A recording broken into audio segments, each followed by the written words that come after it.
నమస్తే. నేను మీ కుప్ప పద్మిని. ఇన్నాళ్ళు మీ సపోర్ట్‌ని నాకందిస్తూ, మీ ప్రేమని నాకందిస్తున్న ప్రతి ఒక్కరికి కృతజ్ఞతలు. ఇప్పుడు చూడబోతున్న ఈ వీడియో కూడా ఖచ్చితంగా మీకు ఉపయోగపడుతుంది. లైక్, షేర్ అండ్ సబ్స్క్రైబ్ చేసి మీ ఇష్టాన్ని, అలాగే మీ సపోర్ట్‌ని నాకందించండి. అలాగే ఈ వీడియో పట్ల మీ అభిప్రాయాన్ని కామెంట్ సెక్షన్‌లో కామెంట్ చేసి నాకు తెలియజేయండి. నమస్తే. నమస్తే. Welcome to our channel. నేను పద్మిని. ప్రస్తుతంతో పాటు ప్రముఖ ఆధ్యాత్మికవేత్త, ప్రముఖ న్యూమరాలజిస్ట్, లక్ష్మీ నరసింహస్వామి ఉపాసకురాలు శ్రీమతి స్రవంతి గారు మనతో పాటు ఉన్నారు. మాట్లాడదాం. నమస్తే అక్క. నమస్తే పద్మిని. అక్క 26 నంబర్ గురించి చెప్పండి చెప్పండి అంటూ ఒక కమెంట్ చాలా విరివిగా కనపడుతోంది. దీని గురించి చెప్తారా? అసలు న్యూమరాలజీ ప్రకారం 26 ని ఎలా చూస్తారు? 26 డేట్ ఆఫ్ బర్త్ వాళ్ళు ఎలా ఉంటారు? ఇట్లాంటి విషయాలను 26 డేట్ ఆఫ్ బర్త్ వాళ్ళు అవతల వాళ్ళకి అర్థం కాదు తొందరగా. చాలా, ఎందుకంటే మీరు చూడండి 8 వస్తుంది కదా, 8 అంటే ఏంటి, ఇన్ఫినిటీకి నిదర్శనం అది. అయితే వాళ్ళకి కోపం ఎక్కువగానే ఉంటుంది, ప్రేమ ఎక్కువగానే ఉంటుంది. అట్లాగనే ఎవరైనా ఏమన్నా అంటే బాధపడిపోవడం తొందరగా, అలాగే ఎవరినైనా అనడానికి వచ్చినప్పుడు మాత్రం వెంటనే అనేయడం మాట, అలాంటివన్నీ కూడా పీక్స్ లోనే ఉంటాయన్నమాట. అన్ని ఎక్కువే అని చెప్పుకోవచ్చు. ప్రేమ ఎక్కువే, కోపం ఎక్కువే, బాధపడడము తొందరగా బాధపడతారు, ఎదుటి వాళ్ళని బాధ పెట్టడము అలానే తొందరగా పెడతారు. అయితే దేనికైనా ఒక లెక్క ఉంటుంది అనమాట వీళ్ళకి. వీళ్ళు ఇలానే చెయ్యాలి, ఇలానే ఉండాలి, జీవితం అనేది ఇలా నడుస్తూ ఉండాలి. కొంచెం డిసిప్లైన్డ్ గా ఉన్నప్పటికీ అవతల వాళ్ళని ఎక్కువగా నమ్మడం వల్ల, అలాగే అవతల వాళ్ళ అంటే ఎక్కువగా ఊహించుకోవడం వల్ల, వాళ్ళు ఏమన్నా ఇది మంచి జరుగుతుంది అని చెప్తే ఇంకా ఊహాలోకంలోకి వెళ్ళిపోతారు.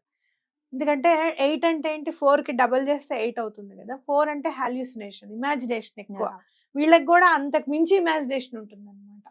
రాహు కంటే కూడా ఎక్కువగా ఉంటుంది, డబుల్ ఇమాజినేషన్ ఉంటుంది. ఆ ఇమాజినేషన్ మీదనే ఆధారపడి ఉంటుంది అంత లైఫ్ అంతా అని అనుకుంటారు. అది అలా ఉంది అంటే అలానే ఉంటుంది. ఎవరైనా ఒకటి ఎగ్జాంపుల్ గా ఒక పిక్చర్ చూపించారనుకో, ఇది ఇలా ఉంటుందిరా, ఈ బిజినెస్ ఇలా ఉంటుంది, ఇలా చేస్తే ఇలా ఉంటుంది అంటే అది అలానే ఉంటుందని నమ్మేస్తారు. ఫస్ట్ టైం ఎవరి మాట అయితే వింటారో అదే నిజం అనుకుంటారు. అలా ముందుకెళ్ళిపోయి లాస్ అయిన వాళ్ళు కూడా చాలా మంది ఉంటారు 26 నెంబర్లో. అయితే వీళ్ళు చేయాల్సింది ఏంటి అని అంటే, వాళ్ళ లైఫ్ లో డిసిప్లిన్ ని ఇంపార్ట్ చేసుకోవడం. ఆ డిసిప్లిన్ కూడా ఎంత వరకు ఉండాలో అంతవరకు ఉండాలి. ఇది ఇక్కడ పెట్టావు, అది అక్కడ పెట్టావు అని సతాయించడం కానివ్వండి ఇంట్లో వాళ్ళని, లేకపోతే వాళ్ళకి నచ్చిన విధంగానే ఇల్లు ఉండాలనుకోవడం కానీ ఇలాంటివి జరగకూడదు. ఫైనాన్షియల్ గా చూస్తే మాత్రం పూర్వజన్మలో ఏదైనా మిస్టేక్స్ చేస్తే 26 అండ్ 29 లో పుడతారు అనేది న్యూమరాలజీలో చెప్పారు, నాకు నేర్పించిన వాళ్ళు. ఎందుకంటే 26 ఇస్ ప్రళయం నెంబరు అని చెప్తారనమాట. నేను చదువుకున్నప్పుడు అదే చెప్పారు నాకు. వాళ్ళకి నేను అప్పటి నుంచి 26 లో పుట్టిన వాళ్ళందరినీ చూస్తే వాళ్ళ లైఫ్ లో చాలా అగాధం ఏర్పడి ఉంటుంది అనమాట. అండ్ అది కూడా ఆఘాతం కూడా ఎవరి వల్ల ఏర్పడుతుంది, వేరే వాళ్ళు చేసిన మిస్టేక్స్ వల్ల వీళ్ళు ఇబ్బంది పడాల్సి వస్తుంది. Is it only for 26 or 8 ఏదైనా 8, 17 అండ్ 26? 8, 17 అట్లా ఉంటుంది, కానీ 26 కి ఎక్కువగా. 17 ఏంటంటే వాళ్ళు చేసిన మిస్టేక్స్ కి వాళ్ళు ఇబ్బంది పడుతూ ఉంటారు. అంటే వాళ్ళు అనాలోచితంగా చేయడం, ఎక్కడ కూడా ఇప్పుడు ఈ సమస్య గడిచిపోతే చాలు, నెక్స్ట్ టైం అప్పుడు ఆలోచిద్దాంలే, అది పీక మీదకి వచ్చినప్పుడు చూద్దాంలే అని అనుకునే తత్వం ఎక్కువగా ఉంటుంది 17 లో. అయితే ఈ 26 వాళ్ళు ఏంటంటే అవతల వాళ్ళని నమ్మి మోసపోవడంలో ఎక్కువగా ఉంటుంది. అంటే నమ్మించేస్తారు, ఊహాజనితంగా ఉంటారు కదా, లోకి తీసుకెళ్ళిపోతారు, నమ్మకంగా తీసుకెళ్ళిపోయి ముంచేస్తారు. ఎక్కువగా ఫైనాన్షియల్ ట్రబుల్స్ ఉన్న వాళ్ళకి ఎక్కువ మంది నేను 26 వాళ్ళని నేను చూసాను, చాలా ఫైనాన్షియల్ ట్రబుల్స్ లో ఉంటారు. ఆ ట్రబుల్స్ ఒక్కొక్కసారి వింటూ ఉంటే వీళ్ళు ఎలా వస్తారు బయటకు అనేది ఆశ్చర్యం అనిపిస్తుంది నాకు. కానీ సిగ్నేచర్ కరెక్షన్ తీసుకున్న తర్వాత అలాగనే వాళ్ళ లైఫ్ లో ఒక్క 6 మంత్స్ సిగ్నేచర్ ప్రాక్టీస్ చేసిన తర్వాత వాళ్ళ లైఫ్ లో మార్పును కూడా నేను చూసాను చాలా మందిలో. అమ్మ ఇది వరకు చాలా ఇబ్బంది పడేవాళ్ళం కదా, ఇప్పుడు చాలా బాగుంది. అంటే ఇన్ఫినిటీ అని మనం గనక పాజిటివ్ వైబ్రేషన్ లో తీసుకెళ్తే ఆ ఇన్ఫినిటీ కూడా పాజిటివ్ గా వర్క్ అవుతుంది వీళ్ళకి అని చెప్పేసి మనం ఖచ్చితంగా నమ్మొచ్చు ఈ విషయం మీద.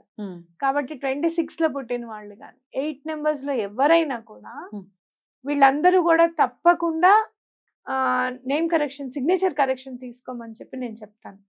అనూహ్యంగా వీళ్ళకి ఏంటి అని అంటే, ఎవరికైనా వాళ్ళ బర్త్ నెంబర్ బాగా కలిసి వస్తుంది. మనం ఉన్నాం ఇప్పుడు 3 నెంబర్ బాగా కలిసి వస్తుంది, 5 నెంబర్ చాలా బాగా కలిసి వస్తుంది. కానీ వీళ్ళకి మాత్రం 8 నెంబర్ సూట్ అవ్వదు. వీళ్ళ బర్త్ నెంబర్ వీళ్ళకి సూట్ కాదనమాట. It will be an unlucky number for them. So ఎటువంటి పరిస్థితుల్లోనూ 26 పుట్టిన వాళ్ళు 8 గాని, 17 గాని, 26 గాని ఈ డేట్స్ లో మాత్రం ఎటువంటి వర్క్ చేయకండి అని చెప్పొచ్చు. Right right. అయితే వీళ్ళు ఏ ఫీల్డ్స్ లో ఉంటే బాగా రాణించేటటువంటి పరిస్థితి ఉంటుంది 26 అయితే? 26 అయితే ఏ ఫీల్డ్స్ లో వీళ్ళకంటే గనక స్టీల్ కి సంబంధించిన బిజినెస్ కానివ్వు, ఐరన్ కి సంబంధించిన బిజినెస్ కాదు, లేకపోతే స్టీల్ సామాన్లు అలాంటివన్నీ బాగా ఉంటాయి. అలాగే కమిషన్ బేస్డ్ వర్క్స్ కూడా బాగుంటాయి. ఇమాజినేషన్ అన్నారు కదా, సాఫ్ట్వేర్ సైడ్ ఎలా ఉంటారు? సాఫ్ట్వేర్ సైడ్ కంటే కూడా వీళ్ళకి హార్డ్వేర్ సైడ్ బాగుంటుంది చాలా. ఎక్కువగా ఏంటంటే ఎక్కువగా వీళ్ళకి ఆలోచన కంటే కూడా వర్క్ మీద అంటే బండ వర్క్స్ ఉంటాయి చూడు, కొన్ని కొన్ని వర్క్స్ బాబోయ్ బరువెత్తే పనులు మనం చేయలేము అని అనుకుంటాను చూసావా, అలాంటి వర్క్స్ బాగుంటాయి వీళ్ళకి. అండ్ మోర్ ఓవర్ వీళ్ళు పెద్ద పెద్ద డాక్టర్స్ ఆర్ ఫ్రమ్ 8, ఎందుకంటే వీళ్ళకి విపరీతమైన ధైర్యం ఉంటుంది. నేను చూసాను పెద్ద పెద్ద surgeons are from 8 birth number ఉండడం అనేది నేను గమనించాను. వీళ్ళకి ధైర్యం ఎక్కువగా ఉంటుంది అనమాట. కాబట్టి అట్లా హాస్పిటల్ సైడ్ వర్క్స్ కానివ్వు, లేకపోతే హాస్పిటల్ మేనేజ్మెంట్స్ కానివ్వు, ఇలాంటివన్నీ కూడా బాగా పనిచేస్తాయి. అలాగే పెద్ద పెద్ద ప్రొడ్యూసర్స్ వాళ్ళు 6 నెంబర్లో ఉంటారు, కానీ ధైర్యం చేసి ముందుకెళ్ళిపోదాం అనుకునే ప్రొడ్యూసర్స్ కూడా కొంతమంది 8లో ఉన్నారు. అలా అలా పెద్ద వర్క్స్ కూడా వీళ్ళు చేయొచ్చు. వీళ్ళకి కలిసి వచ్చే కలర్స్, డేస్ ఒకసారి చెప్పండి. లైట్ బ్లూ కలర్స్ ఏమైనా సెట్ అవుతాయి. సాటర్డేస్ అంత వర్క్ చేయకపోవడం, ఎందుకంటే 26 8 నెంబర్ పడనప్పుడు సాటర్డే కూడా పడదు అని నేను అనుకుంటాను. కాబట్టి వీళ్ళు ఏదైనా కానీ ఫ్రైడేస్ చేయడం, అలాగే మండేస్, అంటే శని భగవానుడికి ఈశ్వరుడు అంటే చాలా ఇష్టం. మండేస్ వర్క్ చేయడం కూడా చాలా మంచిది. సండే ఏ పని చేయకపోవడం, ఏ పని చేయకుండా ఉండడం బెటర్. అది ఎట్లాగో సండే ఏమి మనకి వర్క్ ఆఫీస్లో అవన్నీ ఎలాగో హాలిడేస్ ఉంటాయి కాబట్టి ఇంపార్టెంట్ డెసిషన్స్ అవి తీసుకోవడం కూడా సండే చేయకుండా ఉండడం అనేది బెటర్. ఖచ్చితంగా తీసుకోవాల్సిన జాగ్రత్తలు ఏంటక్క? గంటాపదంగా చెప్పాలంటే ఏం చెప్తారు? గంటాపదంగా ఏం చెప్పాలి అని అంటే డిసిప్లిన్ వేరే వాళ్ళ జీవితాల్లోనే కాదు, మీ జీవితంలో కూడా ఉండాలి అని నేర్చుకోవడం. వీళ్ళు ఏంటంటే వేరే వాళ్ళు డిసిప్లిన్ ఉండాలి అని అనుకుంటారు, కానీ వాళ్ళ దగ్గరికి వచ్చేటప్పటికి డిసిప్లిన్ అనేది అంత పట్టించుకోరు. అంత పట్టించుకోరు. నువ్వు డిసిప్లైన్డ్ గా లేవంటే కోపం వచ్చేస్తుంది. నేను ఎందుకు లేని డిసిప్లైన్డ్ గా, ఎవరు చెప్పాను నేను లేనని. ఆ డిసిప్లిన్ ని అలవర్చుకోవడం, వేరే వాళ్ళకి మీరు ఎవరికైతే చెప్తున్నారో అది మనం చేస్తున్నామా లేదా అనేది మీ మీద మీకు నిఘా అనుకో, అనాలిసిస్ అనుకో, అలా ఉండడం. అలాగే రెండోది ఏంటంటే డబ్బు ఖర్చు పెట్టేటప్పుడు జాగ్రత్తగా ఉండడం. అవతల వాళ్ళు చెప్పారు కదా అని చెప్పి ఇన్వెస్ట్ చేయకుండా ఉండడం. అది ఎంతవరకు కరెక్ట్, మన జాతకానికి అది సూట్ అవుతుందా లేదా, మన వ్యక్తిత్వానికి అది సూట్ అవుతుందా లేదా, మన క్యారెక్టర్కి అది సూట్ అవుతుందా లేదా, ఇలాంటివన్నీ కూడా అనలైజ్ చేసుకోవడం. ఒక్కసారి ఆలోచిస్తే మీ బ్రెయిన్ మీకే చెప్పేస్తుంది. చాలా ఇంటెలిజెన్స్ ఉంటారు వీళ్ళు, అర్థం చేసుకోవడానికి కూడా తొందరగా అర్థం చేసుకుంటారు.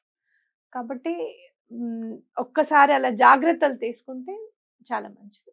రైట్ రైట్, బ్యూటిఫుల్ అక్క. 26 నెంబర్ గురించి చాలా రోజుల నుంచి వింటూ చూస్తూ ఉన్నాను నేను. చెప్పండి చెప్పండి అని ఈరోజు చెప్పారు. Hope you are happy. ఇంకేదైనా నెంబర్స్ గురించి తెలుసుకోవాలి అని అనుకుంటే కనుక కమెంట్ సెక్షన్ లో తెలియచేయండి. నోటీస్కి వచ్చినట్టు ఖచ్చితంగా చేస్తాం.